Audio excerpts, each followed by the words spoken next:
This is one of those fights that gets me up in the morning. We have the Hangman Dan Hooker taking on the former, he was Mr. Bellator, Iron Michael Chandler. And Matt, yes, Iron Michael. He had a cup of coffee, I guess you could say, with Strikeforce before he gets scooped up by Coker and the boys with Bellator. And this guy has been a consummate professional with Bellator. You look at the fights that he's had, and you want all-time fights to go out there and watch. Michael Chandler against Eddie Alvarez, a great rivalry there. Also had a budding rivalry with Ill Will Brooks, if you can imagine that. The first Benson fight's phenomenal. The first Benson fight, he's got a win over Patricky, he's got a loss to Patricio. Michael Chandler is one of the more exciting fighters that you're going to find out there, and it's kind of a shame that he didn't get to really reach that pinnacle of a main stage like the UFC until later on in his career. 34 years of age here. He's been a Tennessee boy for the longest time. The guys at MMA On Point have had 101 interviews with this guy. But it's been great because people get to realize just how good of a fighter Michael Chandler is. And if you've started this video off and thought, guys, doesn't matter, he's going to lose to the UFC guy, you might be wrong. Just wait.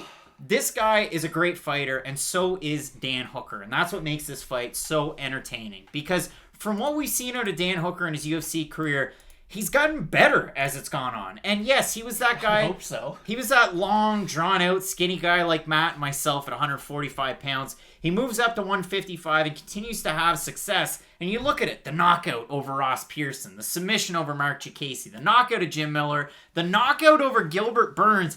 This guy was on a heater until he fought Edson Barboza, and it almost derailed his career. That's one of the hardest fights to go back and rewatch. Like, I love rewatching fights. It's just I either have them on in the background while I'm getting other work done, or just whatever. I love watching fights. We probably wouldn't be doing this if we didn't. But I can't go back and watch that fight. I've tried to. There's moments in there though where Dan Hooker's organs became mashed potatoes thanks to old Edson Barboza. Weird fight, and Edson just got off to such a great start. He was landing with the leg kicks, and it's weird. Dan Hooker, we see this a lot with people, so maybe I gotta stop saying it's weird, but Dan Hooker offensively with his leg kicks is phenomenal. Like, he will bust your leg up. He did Paul Felder. He did it great against Ali Quinta. That's really when they were brought to the forefront. But he doesn't check them himself, and it's odd, because for a guy who's such a high-level kickboxer like he is, normally we see it with Adesanya, his teammate, Adesanya checks every leg kick. Alexander Volkanovski checks every leg kick. Like, defensively, they are extremely sound, whereas Dan Hooker, it seems like he's the odd one out. He's the black sheep of the gym where he's just offensive-minded. And as a fight fan, I love watching Dan Hooker fight. You might not like his personality. He's a little cocky. But him inside the cage is one of the most entertaining fighters in the UFC. And I don't think that's much of a hot take. And I love this matchup, too, with Michael Chandler. Because for Chandler, I might have been the minority. I didn't really want to see him fight a Dustin or a Tony Ferguson at the time. Or even a Khabib. That's a big ask for a guy in his UFC debut. You have to take into account octagon jitters, just the fact that he's fighting in Fight Island. Like, there's just a lot of circumstances surrounding this fight. I like the Dan Hooker matchup. Hooker, he lost to Dustin, who, one of the better fighters ever at 155. They have a classic fight. You know what kind of fight you're going to get from Dan Hooker, and you know what kind of fight Michael Chandler wants to bring. So the UFC did a perfect job matchmaking this fight, I think. They're going to get you another one of those Dan Hooker car crash types of fights. And that's the problem for Dan Hooker. Like, I'm starting to get to the point where I don't really know where his not longevity's at, because I do think he can be a top-level fighter for a very, very long time. But his durability at a certain point is going to start to fall off. And I know we're going to talk about that in the main event, too, for Dustin. But Dan Hooker, let's just look at 3 fights and isolate these 3. Edson Barboza. I can't rewatch that fight. That's how bad it was. Paul Felder, he wins a split decision in his hometown against Paul Felder. And those boys lumped each other up. Like, it wasn't just like, ooh, they kind of struck at distance. Like, they won Fight of the Night, nominated for Fight of the Year, one of the best fights of last year. And to top it all off, he decides, I'm going to have one of the greatest fights ever with Dustin Poirier. Let's have a round of the year in that one. Exactly. And it's not just like he's accepting damage. He can give it out, too. It just, there's always a certain point in a Dan Hooker fight where he turns into a wrestler. And I understand when you look at his last 2 fights, they were both in a 5-round atmosphere. And it was round 4 and 5, in which he did start to use his wrestling a lot more. But as a primary striker, and as a guy who offensively is really as good as anyone in the sport, being Dan Hooker, it's a weird sort of game plan shift. And I don't know if it comes down to cardio-wise, once he does start to get tired, he likes to rely on his ground game more, because I like the submissions of Dan Hooker. I can't deny it. Off his back, he's not great. He will kind of get stuck there sometimes, and he'll look for rest and just sort of inopportune moments. But on top, he's got great elbows from top position. The submission against Mark Chikasi was quite nice. Again, Chikasi not really on the level of the other guys we talked about with Dan Hooker, but the fact that he's been able to go out there and show a good, at least basic understanding of submission shows that if Chandler goes out there and gets a takedown early, I think Chandler definitely has the better ground game out of these two, but Dan Hooker won't just be completely lost on the ground. And I think that's an important point to bring up because Hooker and Chandler, listen, they're probably going to go out there and have a crazy stand-up war. But Michael Chandler is one of the most explosive wrestlers in the world, and I don't think people remember this. Like, have you ever seen the videos of him and Kamaru Usman training? That's where I was going to go. Yeah, That's where I was going to go. So you look at Michael Chandler, and you look at the record that Dan Hooker has, and let's pick out a couple of the names here, because there's one that really, jumps off. The Jim Miller fight, but the Gilbert Burns fight. And Dan Hooker can go into this one thinking, well, I beat Gilbert Burns, and now he's going to be challenging for a title at 170. Who's one of his main training partners? Iron Michael Chandler. Boom, boom, here we go. City kickboxing, right off into the sunset. Gym of the year, 3 years in a row, maybe? Or it's the other way around. Who knows? Or, again, yeah, it's the other way around. For Michael Chandler, this is the weird thing, and you might hear a narrative like this. Multiple-time Bellator lightweight champion. That's true. He was Bellator's guy forever. He made his debut with Bellator back at their edition number 31. He took on Creed Scott Stapp. It wasn't arms wide open Scott Stapp, but he did take on Scott Stapp back in 2010, and he was with them forever. And Matt, for Michael Chandler, I remember you showed me this, and it was Bellator. It was either 130. It was 138 when he fought Derek Campos, because that was a card that you had. Ken Shamrock took on Hoist Gracie. It was. Or Ken Shamrock took on Kimbo Slice, and they had like a mini documentary about it. And you were like, look at this guy, Michael Chandler, and that was back 2015, getting really into Bellator then. And Matt, if you've been a Fight Night Picks fan for maybe a week or maybe a year, or maybe a month, we're Bellator guys. You might not see the Bellator videos at the top of the marquee because they haven't really had events in 2020, but we've been Bellator guys for a very long time. Michael Chandler is the Bellator guy.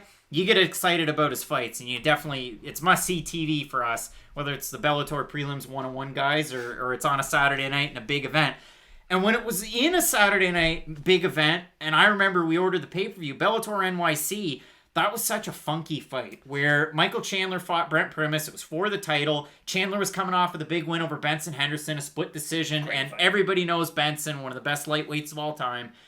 And it was weird because there was that nerve that got pinched, hit, kicked by Brent Primus. Chandler was hobbling around, and the referee ended up coming in, slowing it down. Doctor comes in, it's over. And we've seen that happen in MMA since then. Yeah. That was one of the first times that we'd seen it, but we've seen that happen since then. So, Chandler has to go back to the drawing board. He beats Gyoti Yamauchi, and I get it. He khabib'd him. Hey, Gyoti, make weight at lightweight. I know he's not allowed to fight at lightweight anymore because of his last time out, but Gyoti Yamauchi, very fun fighter. Fights with a super long karate stance, and his ground game's great. And like you said, Michael Chandler beat him from pillar to post. Then he fights Brandon Gertz. He picked him up and slammed him and separated Brandon Gertz's shoulder. And still choked him. And choked him out. So that was one of the craziest wins you'll see. The Brent Primus rematch, the second round was a little chintzy if you're a Michael Chandler fan. Primus got his back. Primus at the time was 8-0, and he has great jiu-jitsu. He's a guy that comes from the Pacific Northwest. You're never going to hear a bigger Brent Primus champion than Chael Sonnen. Chael Sonnen is a big Primus guy, but you'll see him with Submission Underground. You know how good of a wrestler and jiu-jitsu guy he is. Chandler after that, he won the first round. After the second round, took over, wins that fight. And then he gets knocked out and loses his title to Patricio Pitbull. And that's the one that a lot of people are going to focus on going into this one. And we should too, because in the first round, Patricio starts. Patricio is a pocket rocket of a fighter. He was already the featherweight champ. He's now the lightweight champ. Bellator's letting him stall it out because he hasn't fought a lightweight since May of 2019. But he runs through opponents. Go watch his fight against Pedro Carvalho if you want. Unless you're Pedro Carvalho, I don't recommend if you want a bit of an idea of that one. But he gets starched there. So then he comes back and he fights in the the New Year's Eve type cross promotion shows that Bellator had at the end of the year with Ryzen. And he beats Sidney Outlaw. And listen, I get it. Sidney Outlaw, Brent Primus, Brandon Gertz, and to an extent, I love Gyoti Yamauchi, so I'm biased. But those guys are not top 15 level UFC fighters. I get it. But when you beat them the way that Michael Chandler's beating Sidney Outlaw, first round knockout, the way that you're submitting Brandon Gertz, where you pick him up and slam him, and Brandon Gertz is a solid guy. And I get it. You just got done telling me he wasn't. Well, he's a solid guy unless you're shoulder. But he's solid physically. He's a solid guy. Hanging out with his pit bull all the time, and he gets a win like that. That's amazing. The way that Michael Chandler beat Benson Henderson this summer was disgusting. It was crazy. He hit him right on the forehead and pretty much knocked him out cold. Which is Michael Chandler has a lot going for him, but It's weird. Michael Chandler's a bit of a glass cannon, and I'm not afraid to say that. He gets rocked at a minimum in most of his fights. Even go back and look at the Goiti Yamauchi fight. Yamauchi was able to catch him with like this weird crescent kick in the middle of the cage, and it definitely hurt Michael Chandler. Now, I'm not saying, he's crazy chinny by any means, but if Michael Chandler has a weakness, and again, we're dealing with like the top 5 people who can make 155 pounds fighting, so he's very, very good. He is a little chinny, and Eddie Alvarez was able to hurt him. Derek Campos, he beat the brakes off of course. But we have seen in some moments him get clipped and him get hurt, and that does worry me against a guy like Dan Hooker. It's interesting, though, with this fight. I don't see this fight going to a judge's decision at all. Like, this is one of the more confident fights I've ever had, because the fact that Michael Chandler isn't the most durable guy in the world, like, that is his one shortcoming. And on the other side, Dan Hooker arguably might be the most durable fighter in the UFC. Just a really interesting clash of styles. And for Michael Chandler, I would like him to shoot a takedown as fast as possible in this fight. I understand he's got phenomenal power in his hands, but as a technician, he doesn't come anywhere as close to what Dan Hooker can do. And for Chandler, it is a lot of, I have so much power in my hands, I'm just going to rely on my punches. Whereas Dan Hooker, knees, elbows, kicks, punches, like, whatever Dan Hooker has in his body to use as a weapon, he will. Whereas Chandler, it's, I'm going to take you down to submit you, I'm going to ground and pound you, or I'm going to try to knock you out with my hands. And yes, it has worked for him for a very long time, but it does worry me a little bit for Chandler coming in the UFC, fighting a guy like Dan Hooker. If he's not able to get the takedown, I do think he could knock out Dan Hooker on the feet. Like, if he lands a big overhand right, you know how good Michael Chandler is, he can knock out anyone. It's really hard for me, though, to rely on a guy who's fighting a guy so much taller than him, first of all, who has such a big reach advantage, who can stand so far away, and who could also use his kicks. Like, if Dan Hooker, I don't think he will. If he wanted to make this a boring fight, he could. Like, if he wanted to just do leg kicks and jabs and walk around the cage, he could probably get a win that way. But with Chandler, if he shoots for a takedown early and can get it, I see him mopping the floor with Dan Hooker on the ground. And it's unfortunate to say, because I do like the ground skills of Dan Hooker, but the ground and pound of Michael Chandler will open up a submission eventually. Like, Dan Hooker, the majority of the grapplers who he has fought, other than Gilbert Burns, but he himself admitted that wasn't the best Gilbert. Gilbert cut a lot of weight. Jim Miller at that stage of his career, not really going to make you pay if he takes you down. Marcin Casey, not much of a submission guy. Ross Pearson, same thing. Jason Knight, good on the ground. He was able to control Dan Hooker quite a bit, but again, different weight class. That was a long time ago. You can't take much from it. Dan Hooker's never fought a guy who can at least give him the ground and pound or the submission threats that Chandler can, and that does worry me. Against Dustin Poirier, he was getting the takedowns, and Poirier does have really good jiu-jitsu. He doesn't get the credit for it, but Poirier would go for a submission and get on top or sweep him. Like, Poirier was able to get into a dominant position almost every time they were on the ground. And Dustin Poirier, I think he's a phenomenal grappler. I don't think he's as good of a grappler as Michael Chandler, though. With Michael Chandler, too, and this is one of those things that I have to throw out there, a little bit of a grain of salt. And Bellator normally does a good job with this. Again, Bellator guys. But if you go and look at the tail of the tape for Michael Chandler fight over fight, he gains 7 or 8 inches of reach, and then he's back again. Like, they have him listed as 74-inch reach. Then they have him 69, 72. Most of them, 69 inches of reach. He does have kind of smaller arms, so I sided with it in our graphic, went with 69 inches of reach, but maybe it's 74, who knows. Michael Chandler's like Nene. No one really knows how big he is. We'll figure that one out. So, in this fight, again, the one fight that I point to for Dan Hooker is a huge, bright spot. It is that Jim Miller fight. Again, you said it. I don't know if I totally agree, but Jim Miller had Lyme disease and was 400 years old. Wild ground game. We've seen that from him recently, and that knee was crazy. So if you're Michael Chandler running in there, you got to worry about the straight up attacks from Dan Hooker, whether it's a push kick, a front kick, a knee up the middle, an elbow, an uppercut. I mean, Dan Hooker's really lethal when it's in that range. Michael Chandler, you know how Jerry West is like the silhouette of the NBA? Michael Chandler should have been the silhouette for Bellator with overhand shots, because this guy goes full extension.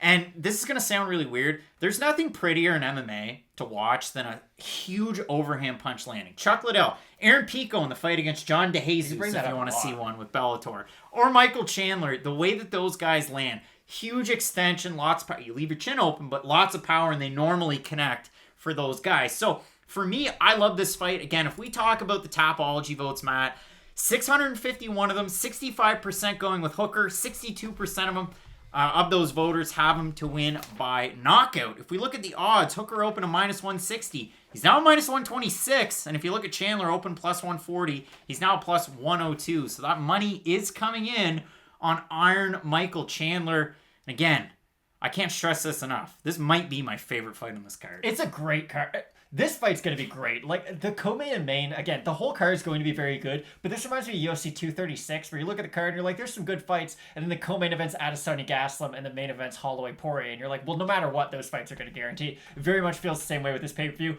I've been going back and forth even while we've just been talking about this fight. I am going to side with the former Bellator lightweight champion. I like the ground game of Michael Chandler a lot, and I do think the Poirier fight exposed some of the shortcomings in the grappling of Dan Hooker. And again, Dan Hooker can knock out Michael Chandler. Dan Hooker could knock out any man alive.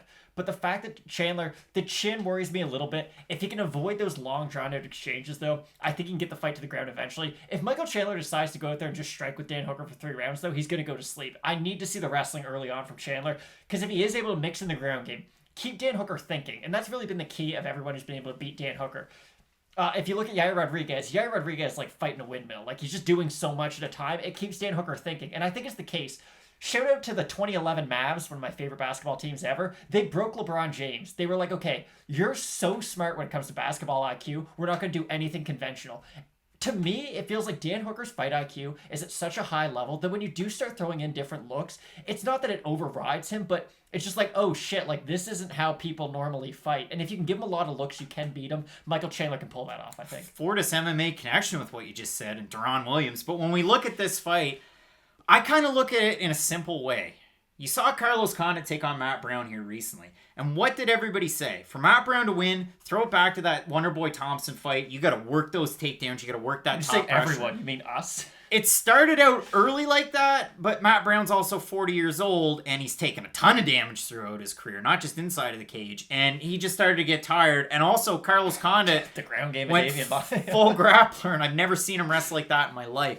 So for Michael Chandler to win, you got to pull a Matt Brown against Carlos Condit in that first round and work those takedowns early. Because if you go in there with the mindset of, and Michael Chandler is a bit of a cocky guy. You got to toss that one up to him too. Like they both are. Yeah, they're both cocky guys. And you need a little bit of that. I like both of these guys a lot. Okay, I'm not saying it as a negative. You need some of that gusto in the game. But if you're Chandler and yeah, you're really cocky and I'm Mr. Overhand Right and I'm going to land it on Dan Hooker, you could face yourself in a world of hurt. So I will side with the former Bellator lightweight champ as well.